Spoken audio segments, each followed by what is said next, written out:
400 करोड़ रुपए तो केवल सरकार को टैक्स दिया है इस अयोध्या के मंदिर ने। अभी पिछले साल जनवरी में इसका उद्घाटन हुआ है। 67 करोड़ तो कुंभ में थे, लेकिन 126 करोड़ लोग अयोध्या में भगवान राम के दर्शन करने पहुंचे हैं 45 दिनों के दौरान।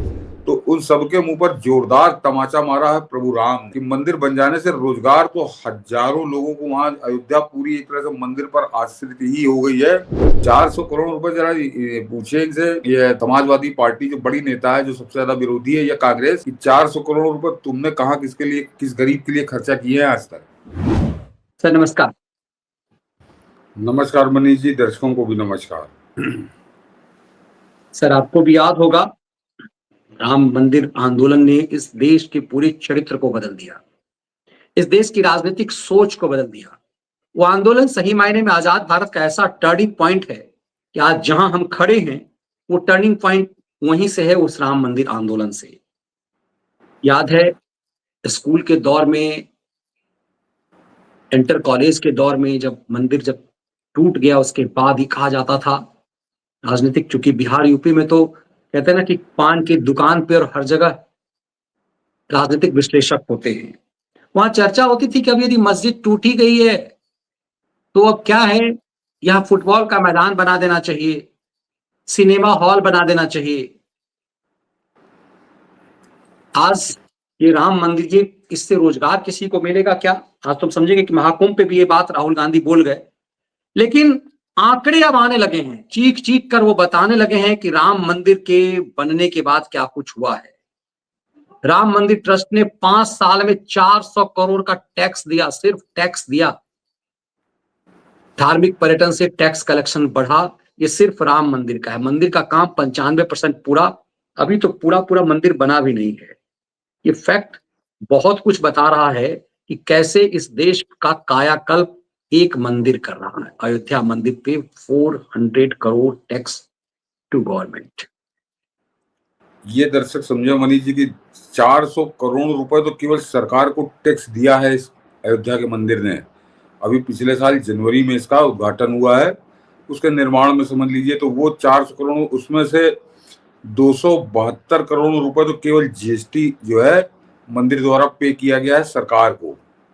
और इसके बारे में जो चंपत राय हैं उन्होंने डिटेल थोड़ा दिया है, उसको दर्शक जान लें कि ट्रस्ट के महामंत्री चंपत राय के अनुसार अभी तक वह 396 करोड़ का टैक्स सरकार को अलग अलग मदों में दे चुके हैं, जिसमें जीएसटी से लेकर स्टाम्प ड्यूटी तक शामिल है। चंपत राय ने बताया कि 272 करोड़ रुपए जीएसटी, 39 करोड़ रुपए टीडीएस, 5 करोड़ रुपए अयोध्या विकास प्राधिकरण को नक्शे पास के लिए, 29 करोड़ रुपए जमीन खरीद पर स्टाम्प ड्यूटी। ये जो जमीन जमीन चिल्लाया करते हैं खैराती, इनके मुंह पर झूठे की तरह है ये तथ्य कि स्टाम्प ड्यूटी 29 करोड़ रुपए दी है मंदिर ट्रस्ट ने। 14 करोड़ रुपए लेबर सेस, 7.5 करोड़ रुपए ईएसआईसी, 4 करोड़ रुपए बीमा, 10 करोड़ रुपए बिजली बिल और 15 करोड़ रुपए अलग अलग राज्यों को रॉयल्टी के रूप में दिए गए हैं। कुल मिलाकर ये 396 या 400 करोड़ उसको मान लीजिए, जो 400 करोड़ बता रहे हैं।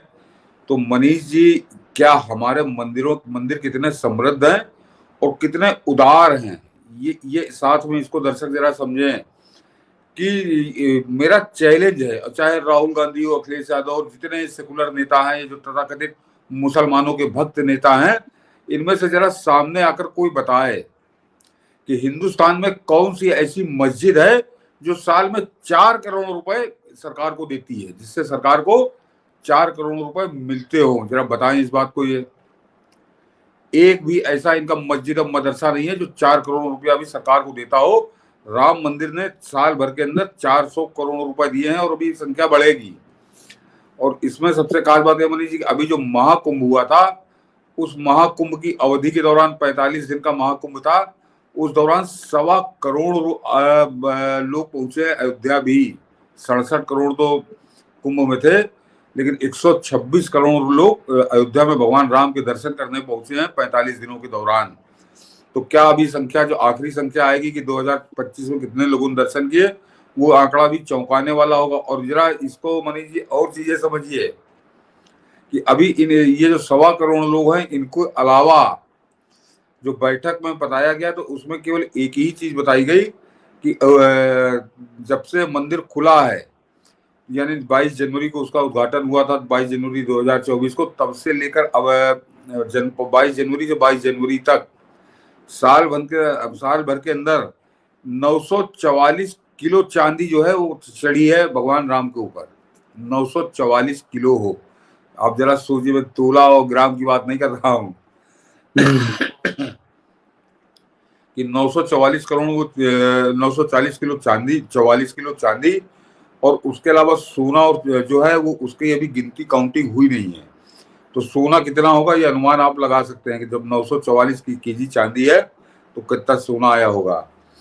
तो ये किस तरह से समृद्धि का एक तरह से भंडार बनता जा रहा है भगवान श्री राम का वो मंदिर। और ये तो केवल आपको जो उन्होंने टैक्स दिया है सरकार को, ये उसकी राशि है मनीष जी। दर्शकों को याद होगा, मैं ढूंढ रहा था, मुझे मिला नहीं, कि हम लोगों ने एक बालक का वीडियो दिखाया था जो जो अयोध्या के घाटों पर केवल तिलक लगाता है। और वो तिलक लगाने वाला बालक, उसने बताया था कि 1,500 रुपए मैं रोज कमाता हूँ, रोज। ये उस आदमी, उस बच्चे का था, 12-14 साल का बच्चा है वो, जो गले में डलिया टांग कर केवल लोगों को चंदन लगाता है, तिलक लगाता है। वो आदमी 1,500 रुपए वो बालक कमा रहा था। तो वहां पे समूची अयोध्या को किस प्रकार का रोजगार वो उपलब्ध करा रहा है मंदिर, इससे आप समझ सकते हैं वहां कोई भिखमंगा नहीं जा रहा।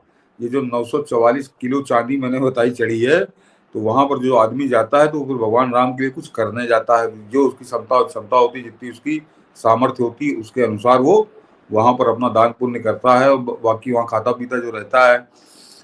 तो ये जो अभी आपने शुरुआत जो मनीष जी की, कि ये जो तथ्य है, दर्शक इस बात को समझे और बड़े गर्व से आप कहिए इस बात को, कि ये मंदिर के शुरू होने से पहले या मंदिर के बनने से पहले जो लोग पिछले कई सालों से लगातार ये रट लगाए थे, खासकर समाजवादी थे, बसपा वाले थे, अन्य जो दल थे, कांग्रेस के तो बड़े बड़े नेता थे, कि मंदिर बन जाने से क्या होगा, मंदिर बन जाने से क्या किसी को रोजगार मिल जाएगा, क्या मंदिर बन जाने से क्या क्या लोग पढ़ने लगेंगे, क्या यहाँ यूनिवर्सिटी बनवा दो या खेल का मैदान बनवा दो, ये बनवा दो।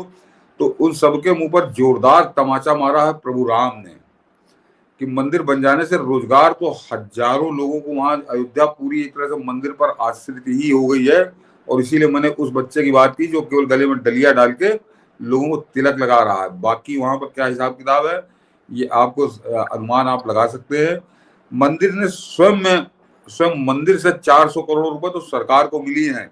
और इसको जरा दर्शक इस बात से समझे मनीष जी, कि 400 करोड़ रुपए का मतलब आप 5 साल को मैं मान लेता हूँ जिस दिन से उसका भूमि पूजन हुआ, जबकि बीच में 1.5-2 साल कोरोना का रहा, 5 साल आप मानिए, तो 5 साल में यानी 80 करोड़ रुपए साल जो सरकार को टैक्स है।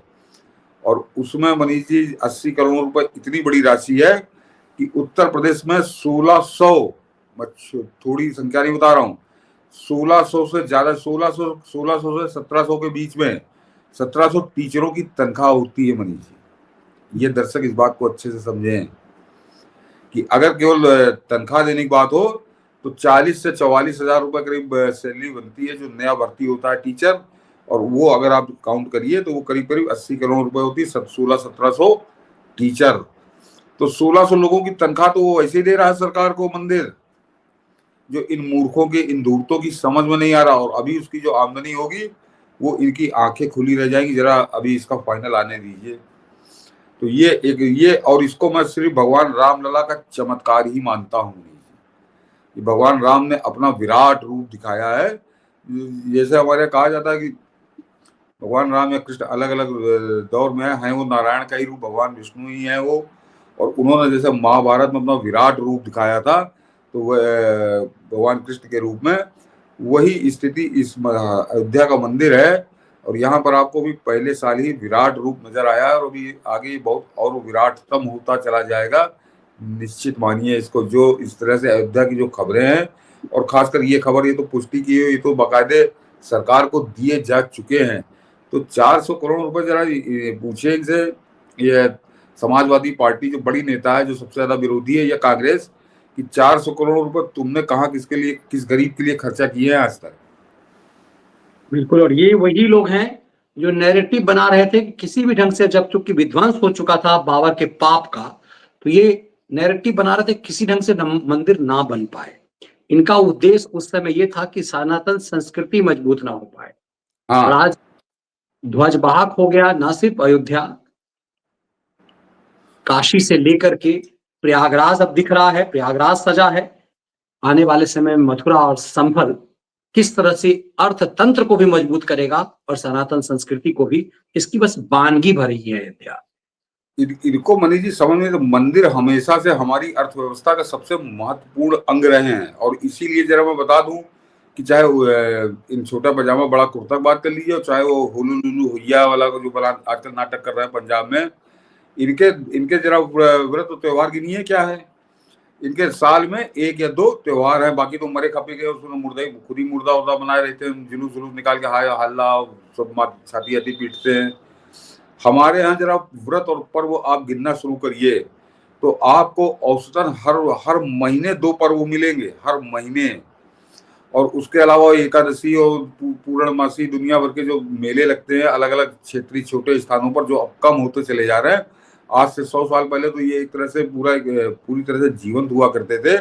तो इन्हीं मेले ठेलों और इन व्रत पर्वों के जरिए हमारी पूरी अर्थव्यवस्था चलती थी मनीष जी, सबका जीवन उसी से चलता था। तो मंदिर केवल हमारे यहाँ पूजा पाठ का या केवल कट्टरता का माध्यम नहीं है, मंदिर हमारे यहाँ अर्थव्यवस्था का साधन है, लोगों को जीवन देने का साधन है, और ये तथ्य बता रहे हैं। बिल्कुल, ये तथ्य बता रहे हैं और इसीलिए इसे समझने की बहुत जरूरत है। जैसे जैसे मनीष जी अभी आप समझिए कि अभी महाकुंभ क्योंकि खत्म हुआ है, इसलिए लोग उसके बारे में जानते नहीं ज्यादा। अभी माघ का मेला होगा, माघ मेला होगा, तो माघ मेला 1 महीने तक चलेगा। तो माघ मेला क्योंकि महाकुंभ देख चुके हैं तो इसलिए हमको उसका बड़ा आकार, उसका विस्तार नहीं नजर आएगा।